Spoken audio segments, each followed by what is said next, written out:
Actually, one day before, it was actually your all's day, March 18th, but I was over in Mongolia on the other side of the world, past the international date line. So my resignation went into Colin Powell saying I cannot go along with this. I was one of 3 federal employees that resigned over the Iraq war.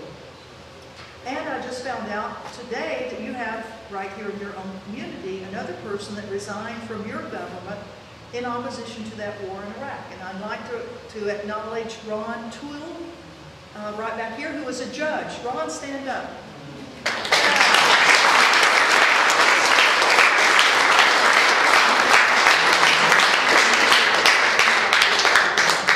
Yeah, so there weren't a lot of people that were standing up in the government saying, we don't believe you. But there were millions of people, citizens all over the world that were saying, we don't believe you. The largest demonstrations, the largest marches in the history of the world were held prior to the invasion and occupation of Iraq. But it didn't stop. It didn't stop George Bush. It didn't stop Tony Blair. So now we are, let's see, 2003, that happened. Here we are in 2012. Let's see, what is that? 9 years later, and yet we're facing many of the same challenges. We're facing a new administration, the Obama administration, which has taken a page from the playbook of the Bush administration. In fact, has kind of taken the playbook of, not a page, but the whole playbook of the Bush administration on so many levels.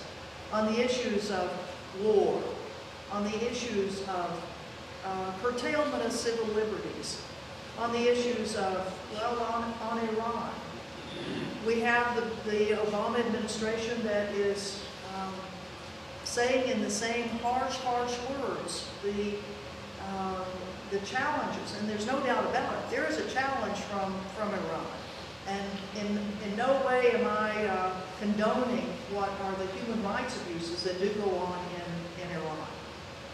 The regime there needs to stop those abuses, just as the regime here needs to be stopping the abuses that we've been doing. But the threats that the international community has been putting on Iran and putting it in a corner, backing it in a corner, to me, that's where the danger comes, right there. When the international community actually refuses to talk with a country, with a regime that it has concerns about. I mean, I will say that now, 2 weeks ago, for the first time in 3 years, the United States has actually talked with Iranian government officials. For the first time in 3 years.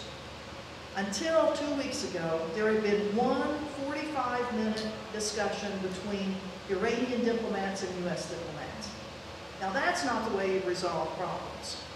That's not it at all. So I have a little bit of hope now that there's been at least one set of discussions with the Iranian government about their nuclear energy program, which the world is concerned that might be turned into a nuclear weapons program. Now, you can kind of understand why perhaps the Iranian government would be looking at different programs when you look what the international community has done to Iran. The vilification of Iran for the last 40 years, ever since in 1979 when the revolution, the Iranian Revolution, overthrew the Shah of Iran. The Shah of Iran that was the puppet of the United States and the oil-guzzling countries of the world. The Shah of Iran that was placed in there when the United States assisted in the overthrow of an elected president back in the 1950s, after he had nationalized the oil of Iran, taking it from the international companies that were not giving anything back to Iran, giving very little back. But from 1979 until, well, the present, Iran has had a big bullseye on it, a big target on it. And endless successive politicians from the United States and from other countries have made Iran, well, as George Bush said, what? It's a part of the axis of evil. Iran, Iraq, North Korea. And U.S. policies have, over the years, I mean, it has been identified as part of an evil regime that has to be taken down, no matter what. And that's really what we see it. I mean, how many times have you ever heard anything nice said about anything in Iran? Have you ever heard anything? Nothing. I mean, our press goes right along with it. Our press never tells us that Iran is not quite like Iraq. You know, Iraq, when the U.S. forces invaded there, quite honestly, I mean, I don't know, how many of y'all have ever been in the military? Well, as much as our military likes to be so proud and bold, and the shock and awe that the U.S. did on March 19th, March 20th, all of that, well, that's kind of like shooting fish in a barrel, what the U.S. military did to Iraq. You'd had 12 years where every military facility had already been taken out. You didn't have a real organized military that was going to counter the United States. Although there were a lot of Iraqi people that were going to counter it, that they may not have liked Saddam Hussein, but they didn't like being invaded and occupied. Well, in contrast, here you've got Iran that is a country that is 3 times larger than Iraq is. 3 times larger. I mean, when you go back home, get out the old atlas and take a peek at it. Iraq looks like a tiny little country compared to Iran. Iran is a big country. Iran doesn't have just 24 million people in it, it's got almost 80 million people in it. It has a large military. It has long-range missiles. It has an air force that has recovered from the 8-year war that it had with Iraq back in the 1980s. It is not just a meaningless little country that we can invade and occupy or attack with impunity. That if the international community does try to make an attack on Iran, there are going to be severe consequences to us. And that's why it is so important that we put the brakes on our government. Because the consequences are going to be nothing that we want. And yet our government doesn't tell us about the consequences.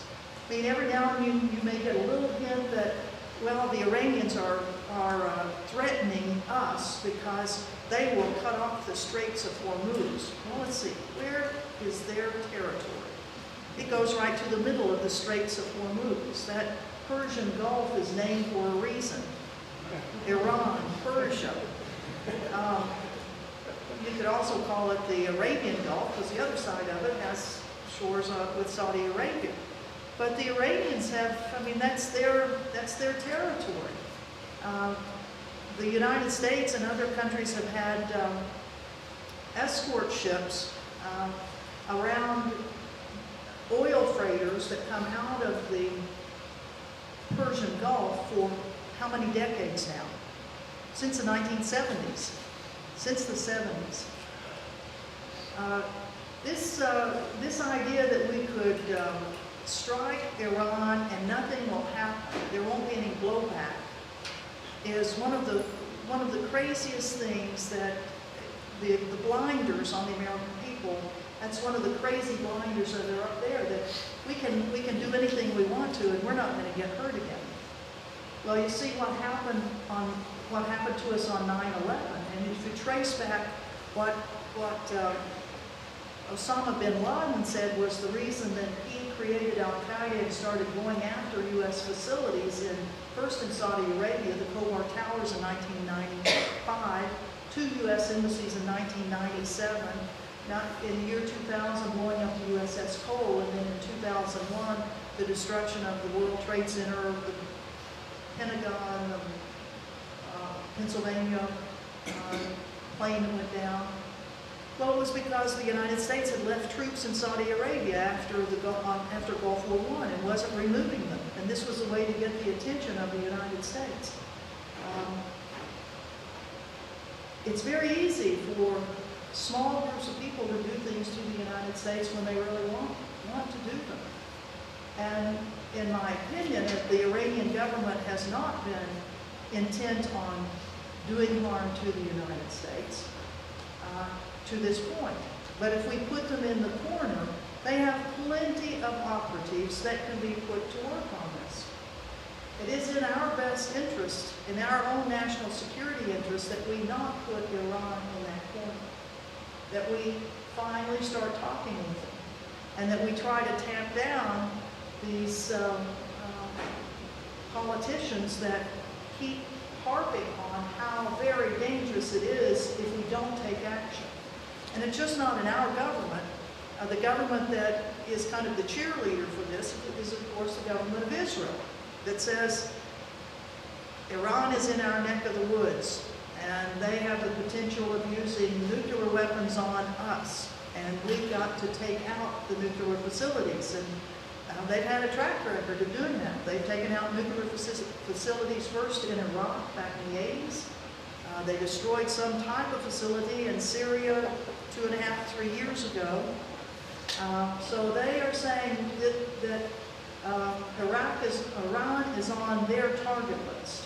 And in fact, when Prime Minister Netanyahu was in Washington earlier in March at the AIPAC convention, the American Israeli Public Affairs Committee big convention, 12, 15,000 people come in from all over the country and all over the world for this, for the group that does intense lobbying to the U.S. Congress on policies that Israel wants.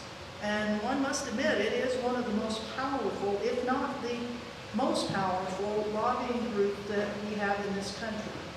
Maybe if you collectively put all of the military-industrial complex corporations together, they might be more powerful than AIPAC. But certainly AIPAC would come in number 2.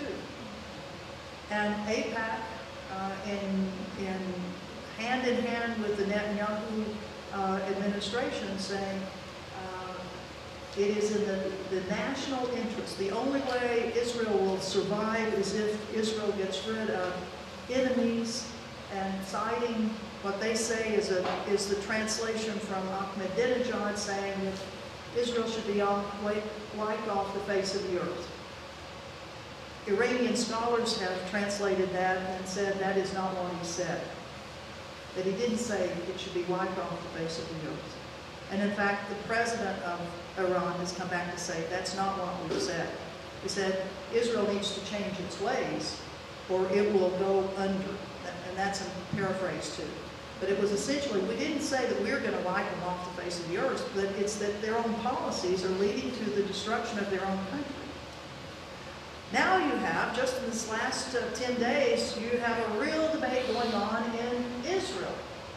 You have former senior government officials, to include the former Minister of Defense and the former head of their equivalent of the CIA, their intelligence agency, Mossad, who have both said that it is extremely dangerous for the Netanyahu administration to keep talking about Iran in this way. That it is going to be it will help destroy Israel, really, if Israel decides to attack Iran. And Israel can't attack it by itself. It needs the help of the United States. So right now, we have a period, though, when, because of the discussions that have now started with Iran, one set of them, we don't know when the next set of discussions are going to happen, with Iran and the United States and a group of 6. And you have senior former officials of the Israeli government saying, wait a minute, we should not be talking in these ways, that it's destructive for us all to be talking this way. The temperature has started going down a bit. And that's kind of the way it happened back in, what was it, 2007 under the Bush administration. Finally, things started slowing down a little bit. But it's going to be on this cycle that I think that is the administrations are going to keep saying, primarily because of the push from Israel, that Iran will remain on this axis of evil. Some of the things that we should be watching for, though, what types of pressures are being put on Iran I mentioned once these very, very strong sanctions. Essentially now the banking system of Iran is collapsing. That the international component of banking for Iran has been, the plug's been pulled on it. They cannot get cash from outside Iran now. The international banking community has said that they will not do transfers for Iran. So essentially whatever's in Iran right now is what they will have to be using for the next God knows when, until sanctions are lifted. If you look at other types of pressure, Israel is the second largest manufacturer of drones. And David was mentioning that Medea Benjamin tomorrow night will be here in Charlottesville. She's just written an excellent book on drones. And one of the aspects of the drone industry is that the United States, which is the biggest purveyor of drones and the biggest user of drones, we have attack drones, assassin drones, that are killing 3,200 Pakistanis have been killed in an undeclared war on Pakistan by the CIA and by the contractors that work for CIA, to include Blackwater, Z, and Academia. All those names for old Blackwater. An undeclared war in Pakistan, an undeclared war in Yemen, where there was another strike just today that I believe killed 7 people, an undeclared war in Somalia where we're using these drones. And let's see, a drone in Iran. Now, what else? Let me just think about this. Do you remember a little thing that happened about 6 weeks ago where all of a sudden the Iranians said, guess what? We've got one of your drones, one of your stealth drones, one of your most expensive, most sophisticated drones somehow has arrived in Iran, and they whipped off the little sheet that was over it, and here was one of the stealth drones of the United States. It had somehow crashed, but didn't crash very hard in Iran, and it has been put back together, and the Iranians have it in a reverse engineering this very sophisticated drone that had been flying over their country, a surveillance drone that had been flying over their country, similar to what we use the U-2 spy planes for, but now we have unmanned vehicles, these drones. On the eastern side of Iran, that's Afghanistan. And so we have all the U.S. military drones and CIA drones that are right on the western border. Now on the eastern border, on the western border, we've got Iraq that still has drones there. We still have about 5,000, at least 5,000 military, and God knows how many contractors we have in Iraq. Nobody knows that figure. We still have major bases that Americans are on, and we have the largest embassy in the world in Iraq, in Baghdad. And that largest embassy in the world now has a fleet of drones itself, which they use for surveillance.